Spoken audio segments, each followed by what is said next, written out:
This is the BLUETTI B300K expansion battery. My honest take right out of the box. It feels like a serious purpose-built block of energy. I picked it up to extend my AC300 setup at home and to give myself longer run times on road trips without dealing with a noisy gas generator. I was curious whether the K version, which trims some extras from the older B300, would actually be better for the way I use power. Short answer, for system-based setups, it makes a lot of sense. On looks and feel, the B300K is a dense slab with a compact footprint for its class. It's roughly 20.7 by 12.9 by 8.2 inches and about 65 pounds, so it's not a one-hand carry. The finish is a dark, textured plastic that holds up well to scuffs. The handles are solid, but not deep, so I have to plan my grip. The front face is clean, a power button, a 5 LED state of charge bar, and a single USB-A port for emergencies. That's it. No extra DC ports, no rubber-covered jacks, no direct solar input. At first, I missed the idea of more ports, but once I committed to using it as a true expansion battery, I appreciated the simpler, tighter package.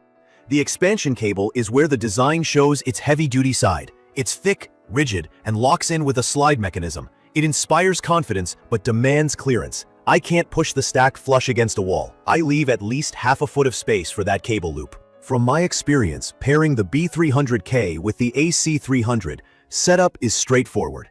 I placed the battery as the base, locked the cable, and the AC300 recognized it right away. Firmware was up to date, and the system was ready in minutes.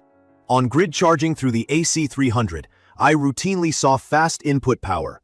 BLUETTI rates up to 3,000 watts AC input to the head unit. And in practice, I could refill a single B300K from near empty to full in roughly an hour and a half when I wasn't throttling it. That speed is a huge quality of life win. With solar, I feed the AC300's dual MPPT inputs. On a clear day, with about 1,200 watts of panels, the battery topped up steadily even through partial shade. When I pushed input and load at the same time, most of the noise came from the AC300 fans, not the battery, which is basically silent. Cold weather reminded me this is a LiFePO4 pack without internal heating. LiFePO4 is safe, long-lived, and stable, but it can't be charged below freezing. I tried charging in a chilly garage at around 28 degrees Fahrenheit, and the BMS blocked it exactly as it should. I warmed the battery above 32 degrees Fahrenheit, and charging resumed.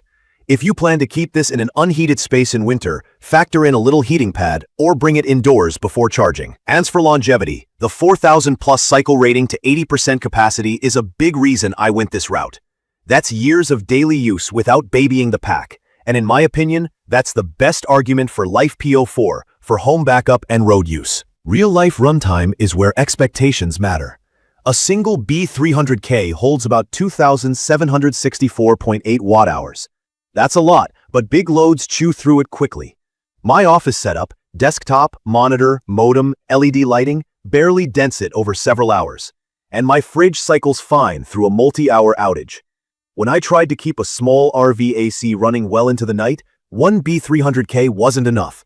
I got a few hours and decided to add a second module later. A modular approach made that painless. I connected the second battery, the system balanced itself after a full charge and discharge, and the extra capacity felt immediately useful. Key features that matter to me come down to chemistry, capacity, compatibility, and the streamlined design. LiFePO4 means thermal stability and a very long life. The rated capacity at 51.2 V and 54 amp-hours gives me predictable performance with high-power inverters, and the higher voltage bus keeps currents reasonable. Compatibility has been excellent. I've used it with the AC300 for home backup and tested it with an AC200L for a leaner travel rig. The included P090A P090D cable locked up perfectly, and the units recognized each other fast.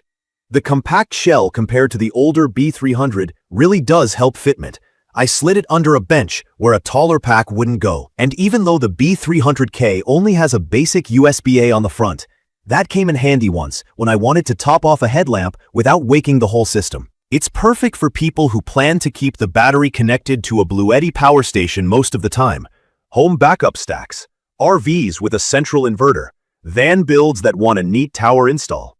From my experience, the K model's stripped-down face is a non-issue once you commit to that architecture.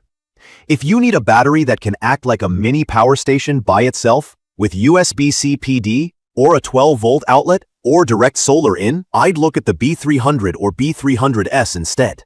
Also note the cable is genuinely stiff, and that shapes where you can place the stack. I ended up reorganizing a corner of my office to give the cable some breathing room and avoid a tripping hazard.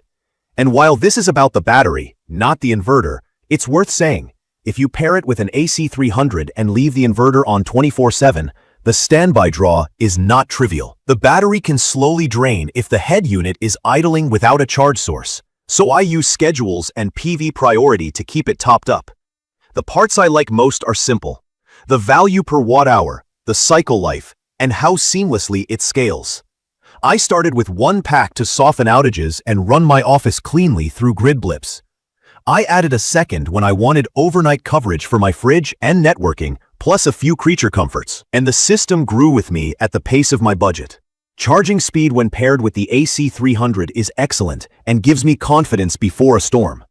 The safety story with LiFePO4 is strong, and I don't worry about storing it indoors. I also like that it's forward and backward compatible across key BLUETTI bases. That protects the investment if I reconfigure my setup next year. There are a few trade-offs I accept. It's heavy. I can move it alone, but I'm careful, and if I were installing multiple packs on a high shelf, I'd absolutely get a second set of hands. The lack of internal heating means I stay mindful in winter.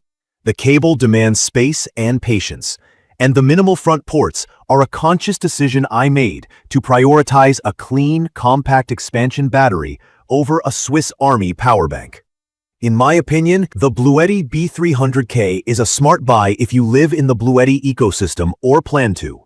It nails the core job: safe, long-lasting energy storage that grows with your needs.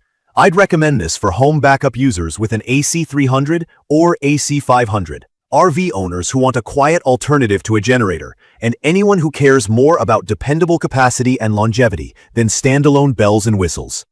If you're new to this, the basic idea is simple. Pair the B300K with a compatible power station, use AC or solar to fill it, and it supplies clean power when you need it. No fumes, no maintenance headaches, and it just works day after day. In conclusion, the B300K takes the expansion battery concept and focuses it where it counts. It trades a few convenience ports for a more compact shell, higher cycle life, and a friendlier price per watt hour. For my use, that's a win. If your plan is modular storage you can expand over time, this is the piece that lets you build confidently without starting over. If you found this helpful, subscribe to the channel and drop your questions or your own experience in the comments. Thank you for watching.